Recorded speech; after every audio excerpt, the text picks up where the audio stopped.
दोस्तों आज हम इंडिया और फ्रांस के रिलेशंस के बारे में विस्तार से चर्चा करने वाले हैं एंड द रीजन इज हमारे प्राइम मिनिस्टर मोदी साहब फ्रांस की यात्रा पर गए हैं। तो सबसे पहला प्रश्न यह उठता है कि आज की डिस्कशन क्यों इंपॉर्टेंट है। इंडिया के फॉरेन रिलेशंस के पॉइंट ऑफ व्यू से यह डिस्कशन बहुत ही इंपॉर्टेंट है। सेकेंड थिंग, बहुत कम लोग ये बात को जानते हैं कि फ्रांस जो है वो भारत का एक बहुत ही इंपॉर्टेंट पार्टनर कंट्री है, बहुत ही इंपॉर्टेंट मित्र देश है। यूएसए की यात्रा पर जब प्राइम मिनिस्टर गए थे तब हमने इंडिया और यूएसए के बारे में बातचीत की थी, विस्तार से चर्चा की थी, मोस्ट इंपॉर्टेंट डील्स के बारे में बात की थी। आज भी हम ऐसा ही करने वाले हैं, लेकिन आज हम इंडिया और फ्रांस के बारे में बात करने वाले हैं। मेरा नाम है प्रशांत मावानी, आप देख रहे हैं स्टडी ग्लोज। आप मेरे लेक्चर्स क्यूरियसली एजुकेशन पर भी देख सकते हैं। दोस्तों हमारे फैकल्टी हैं डॉक्टर मयूरिका दास। इन्होंने डार्क साइकोलॉजी नाम का एक कोर्स जो है वो तैयार किया है। डॉक्टर दास जो हैं उनका साइकोलॉजी फील्ड में 1.5 दशक से भी ज्यादा का अनुभव है। तो ये जो कोर्स हैं ये उनके अनुभव का निचोड़ है, उनके अनुभव का रस है, नेक्टर है। तो make the most out of it. ये कोर्स आप स्टडी ग्लोज के मोबाइल ऐप से डाउनलोड कर सकते हैं। तो चलिए सबसे पहले हम शुरुआत करते हैं कुछ इंपॉर्टेंट चीजों के बारे में। बेस्टिल डे परेड 14 जुलाई है आज। और अगर आप इतिहास के पन्नों को पलट कर देखेंगे then you will find this thing कि जो फ्रेंच रेवोल्यूशन हुआ था, फ्रांस में जो क्रांति हुई थी, उसकी शुरुआत 14 जुलाई से हुई थी। तो बेस्टिल डे परेड जो है वो हर साल फ्रांस में बहुत ही धूमधाम से सेलिब्रेट की जाती है। और आज की जो बेस्टिल डे की परेड है दोस्तों, उसमें हमारे प्राइम मिनिस्टर नरेंद्र मोदी साहब जो हैं ये एक स्पेशल गेस्ट हैं। तो यू कैन इमेजिन कि एक उनके लिए जो बहुत ही इंपॉर्टेंट दिन है, जैसे हमारे लिए 26 जनवरी हैं, 15 अगस्त हैं। तो ऐसे दिनों पर हम अलग अलग देशों के जो इंपॉर्टेंट प्लेयर्स होते हैं या फिर इंपॉर्टेंट लीडर्स होते हैं, प्रेसिडेंट या फिर प्राइम मिनिस्टर, तो उनको इनवाइट करते हैं। तो जब हम इनवाइट करते हैं तो वो क्या सिग्नल देता है कि वो सिग्नल ये रहता है कि वो जो भी देश हैं वो देश हमारे लिए बहुत इंपॉर्टेंट है। तो आज की ये बेस्टिल डे की परेड में अगर हमारे प्राइम मिनिस्टर मोदी साहब गेस्ट ऑफ ऑनर हैं, दैट मीन्स फ्रांस के लिए भारत जो है एक बहुत ही इंपॉर्टेंट देश है। रही बात मोदी साहब और मैक्रोन साहब की, तो दोनों के बीच में केमिस्ट्री जो है वो काफ़ी ज़बरदस्त है। दोनों एक दूसरे के साथ काफ़ी अच्छी तरीके से मिलते हैं और दोनों के बीच में पर्सनल रैपो जो है वो भी काफ़ी अच्छा है। बहुत कम लोग इस बात को भी जानते हैं कि फ्रांस जो है वो हमारा सबसे पुराना स्ट्रेटेजिक पार्टनर है। नॉर्मल फ्रेंडशिप, नॉर्मल टाइज जो है उससे एक नेक्स्ट लेवल की बात होती है स्ट्रेटेजिक पार्टनरशिप। स्ट्रेटेजिक शब्द का मतलब ही यही होता है, मीन्स लॉन्ग टर्म जो होता है ना उसके साथ जुड़ा हुआ है स्ट्रेटेजिक। या फिर जब हम कहते हैं कि स्ट्रेटेजी क्या है तो लॉन्ग टर्म का प्लानिंग क्या है, तो दैट इज स्ट्रेटेजी। तो स्ट्रेटेजिक पार्टनरशिप का मतलब ऐसा है कि भारत और फ्रांस जो है एक लंबे समय से एक दूसरे के पार्टनर हैं और एक बहुत ही लंबे या फिर बड़े विजन को देखते हुए दोनों देश एक दूसरे के साथ शोल्डर टू शोल्डर आगे बढ़ रहे हैं। 1998 में ये स्ट्रेटेजिक पार्टनरशिप जो है उसकी शुरुआत हुई और ये जो विजिट है हमारे प्राइम मिनिस्टर मोदी साहब की, this marks 25 years of this strategic partnership. और एक और चीज यहां पर ऐड करना चाहूंगा कि जो यूरोप है, यूरोप कॉन्टिनेंट में अगर भारत के पॉइंट ऑफ व्यू से कोई मोस्ट इंपॉर्टेंट स्ट्रेटेजिक पार्टनरशिप है तो दैट इज विद फ्रांस और इंडिया की जो स्ट्रेटेजिक पार्टनरशिप है ये इंडिया के पॉइंट ऑफ व्यू से यूरोप में सबसे इंपॉर्टेंट स्ट्रेटेजिक पार्टनरशिप है। दूसरी जो इंटरेस्टिंग चीज है दोनों देशों के बीच में ये स्ट्रेटेजिक पार्टनरशिप में, दैट इज कोई भी फ्रिक्शन पॉइंट नहीं है। फ्रिक्शन पॉइंट यानी कि टोटल कन्वर्जेंस है। कोई भी ऐसा टॉपिक नहीं है जिस पर दोनों को एक दूसरे से मनमुटाव हो या फिर एक दूसरे से दुख लग रहा हो किसी बात का, या फिर एक दूसरे से नाराज हो किसी पॉइंट ऑफ व्यू को लेकर। ऐसी कोई भी चीज़ है ही नहीं। So this is very very interesting. बहुत ही कम पार्टनरशिप में ऐसी चीज़ हमें देखने को मिलती है। आप लिस्ट निकालिए, इंडिया और यूएसए के बीच में बहुत सारे इश्यूज हैं, लेकिन इंडिया और फ्रांस के बीच में ऐसे कोई बड़े इश्यूज है ही नहीं। इंडिया का पहला स्ट्रेटेजिक पार्टनर अगर कोई बना तो दैट वाज फ्रांस। और फ्रांस जो है वो हमारा उस समय पर पार्टनर बना जब भारत ने न्यूक्लियर टेस्ट की थी। और उस समय पर जो वेस्टर्न वर्ल्ड है ना, यूएसए और यूएसए के जो दूसरे एलाइज है, मित्र देश हैं, वो भारत को नफरत करने लगे थे, भारत के ऊपर सैंक्शंस लगाने की बात कर रहे थे। ऐसे समय में फ्रांस ने हमारा साथ दिया था। फ्रांस ने पूरी दुनिया को कहा, वेस्टर्न वर्ल्ड को कहा कि देखिए भारत जो है ये एक बहुत ही इंपॉर्टेंट देश है, भारत के साथ हमारा बिहेवियर जो है वो इस प्रकार का नहीं होना चाहिए। तो 1998 में France was the first country to recognise the strategic importance of India. पहला ऐसा देश बना जिसने भारत के स्ट्रेटेजिक इंपॉर्टेंस को जाना।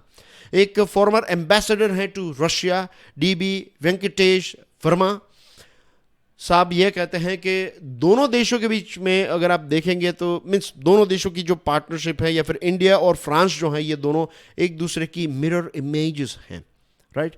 दोनों बिग पावर प्ले में एक दूसरे की जो स्ट्रेटेजिक ऑटोनॉमी है उसको भी रिस्पेक्ट करते हैं और दोनों एक जैसे ही हैं। इंडिया और फ्रांस जो हैं they are more like twins, ऐसा when it comes to viewing the world, when it comes to के दुनिया को किस प्रकार से देख रहे हैं एंड थिंग्स लाइक दैट। तो ऐसे एंगल से देखे तो दोनों मिरर इमेजेस हैं, ऐसा फॉर्मर एम्बेसडर साहब कहते हैं।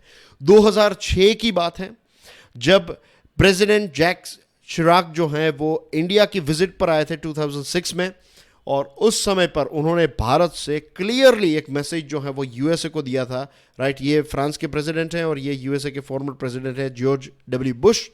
तो उनको क्लियरली बता दिया था प्रेसिडेंट शिराक ने कि भारत को कॉर्नर मत कीजिए, भारत को अकेला मत कीजिए, भारत को प्रेशराइज करने की कोशिश मत कीजिए, क्योंकि 1998 के बाद लगभग एक दशक तक आप समझ लीजिए यूएसए ने भारत पर बहुत सारा प्रेशर क्रिएट किया। सैंक्शंस लगाने की बात चल रही थी, बहुत सारे हार्डकोर नेगोशिएशंस चल रहे थे। उस समय पर फ्रांस ने हमारी साइड ली थी और कहा था कि आप भारत को अकेला नहीं रखेंगे, आप भारत को कॉर्नर करने की कोशिश नहीं करेंगे। तो बेसिकली हमारा साथ दिया था। तो ये थी कुछ बेसिक चीज़ें इंडिया और फ्रांस के साथ जुड़ी हुई। अब डिफेंस के बारे में बात करते हैं, राइट। फ्रांस की जो फॉरेन मिनिस्ट्री है वो कहती है कि ये पार्टनरशिप जो है it's about civil nuclear energy, defence, counter terrorism, space cooperation, cyber security, digital technologies, fighter jets, Rafale, right. आप जानते हैं, मैं जानता हूं, पूरी दुनिया जानती है कि हमने 36 फाइटर जेट्स जो रफाल जो हैं ये फ्रांस के फाइटर जेट्स हैं, वो हमने फ्रांस से खरीदे हैं। मार्च 2018 में दोनों देशों के बीच में एक इंडस्ट्रियल एग्रीमेंट हुआ था। It's about European pressurised water reactors. ऐसे 6 जो हैं वो बिल्ड किए जाएंगे जैतापुर में, right. This one is about civil nuclear energy, electricity, green energy पैदा करने के लिए ये डील जो है वो मार्च 2018 में साइन हुई थी। इसी के साथ सबसे इंपॉर्टेंट चीज़ जो फ्रांस के साथ है वो ये है कि फ्रांस के साथ जो भी हम डील्स करते हैं तो they are like no strings attached. इसमें कोई इतनी हार्ड टर्म्स एंड कंडीशंस नहीं होती हैं। यूएसए के साथ जब भी हम डील्स करते हैं तो यूएसए में बहुत सारे हर्डल्स होते हैं, जैसे कि कांग्रेस का अप्रूवल लेना, फिर एक्सपोर्ट कंट्रोल रेजीम से ग्रीन क्लियरेंस लेना। तो यूएसए के साथ बहुत मीन्स पेपर वर्क बहुत ज़्यादा है, वक्त काफ़ी ज़्यादा है, प्रोटोकॉल्स काफ़ी ज़्यादा हो जाते हैं। फ्रांस के साथ चीज़ें जो हैं वो काफ़ी स्मूथ रहती हैं, नो स्ट्रिंग्स अटैच्ड। पैसे दीजिए, माल उठाइए, इट्स वेरी सिंपल। दूसरी एक चीज़, रफाल एम, ये एक नया वर्जन है इंडियन नेवी के लिए, स्पेशली इंडियन नेवी के लिए। हम 26 मरीन वर्जन जो हैं वो रफाल के खरीदने वाले हैं। ये डील जो है इसके बारे में भी अपडेट्स आज डेफिनेटली मीन्स दोनों नेताओं के बीच में जो डिस्कशन होगी तो इसमें ये एक बहुत ही इंपॉर्टेंट टॉपिक होगा। फिर स्कॉर्पियन क्लास सबमरीन्स हम बनाते आए हैं, जो हमारा ये मेजगांव डॉक शिपयार्ड है, तो यहाँ पर हमने 6 ऑलरेडी स्कॉर्पियन या फिर कालवेरी क्लास सबमरीन्स जो हैं वो बनाई हैं। 3 और सबमरीन्स जो हैं वो बनाई जाएगी with the help of force France. Again I would like to remind you one more thing, right. ये यूएसए के साथ जो डील हुई थी ना, कि जो जनरल इलेक्ट्रिक का F414 इंजन जो हम तेजस मार्क 2 के लिए खरीदने वाले हैं, तो इसमें 100% टेक्नोलॉजी ऑफ ट्रांसफ़र नहीं होगा। इसमें जो कुछ क्रिटिकल पार्ट्स हैं ये यूएसए हमारे साथ ट्रांसफ़र नहीं करेगा, वो तो डायरेक्टली हमें खरीदने ही पड़ेंगे। लेकिन फ्रांस का जो ये सफ्रान इंजन है, ये फ्रेंच इंजन है, फाइटर जेट का इंजन है, इसमें फ्रांस हमें प्रॉमिस कर रहा है कि वो 100% ट्रांसफर ऑफ टेक्नोलॉजी करेगा। क्रिटिकल टेक्नोलॉजी भी फ्रांस हमारे साथ शेयर करने के लिए तैयार है अगर हम ये खरीदते हैं तो यू सी के फ्रांस के साथ जो है वो चीज़ें काफ़ी स्मूथ होती हैं, नो स्ट्रिंग्स अटैच्ड वाली बात होती है। अब ग्रीन टेक्नोलॉजी और क्लाइमेट चेंज के बारे में बात कर लें।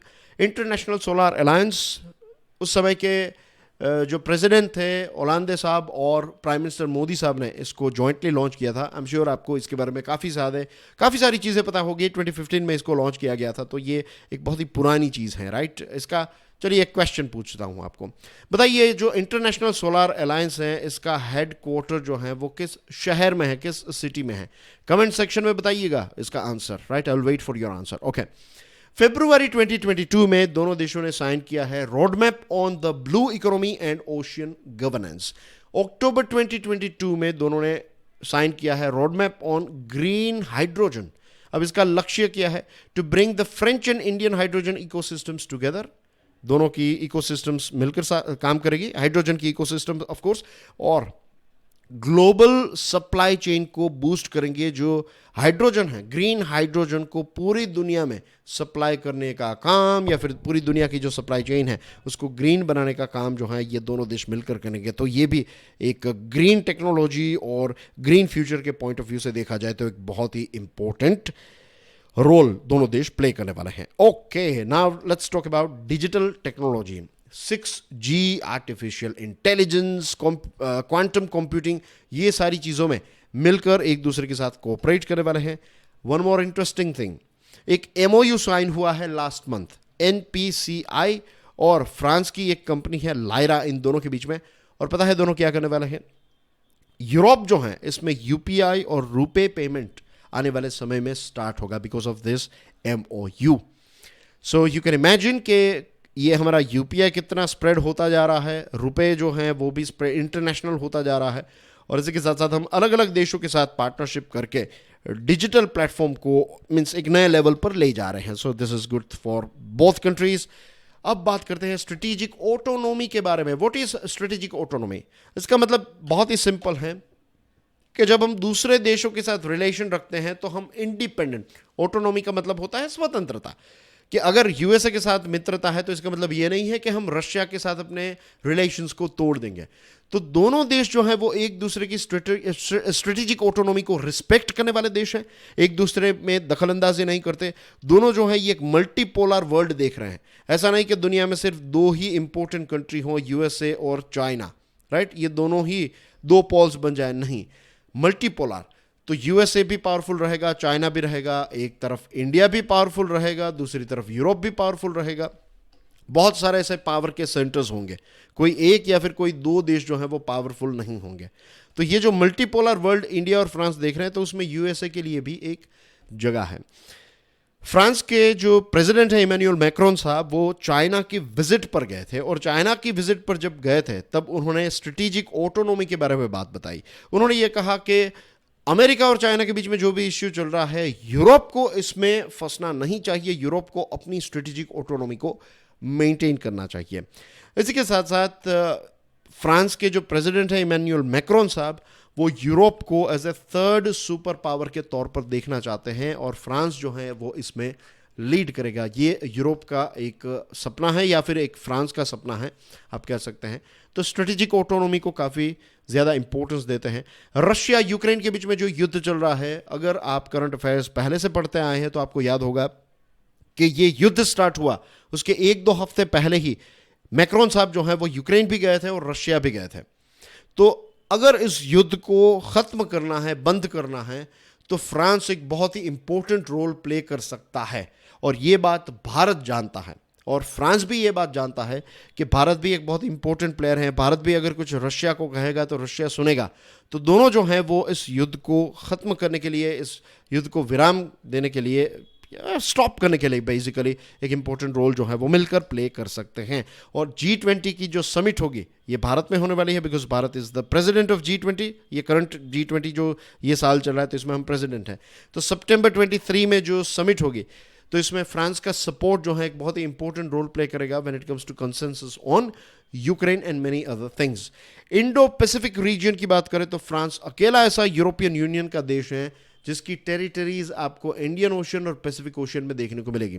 बहुत सारे फ्रांस के आइलैंड्स जो हैं वो पैसिफिक ओशन में भी हैं और इंडियन ओशियन में भी हैं, अटलांटिक ओशन में भी हैं।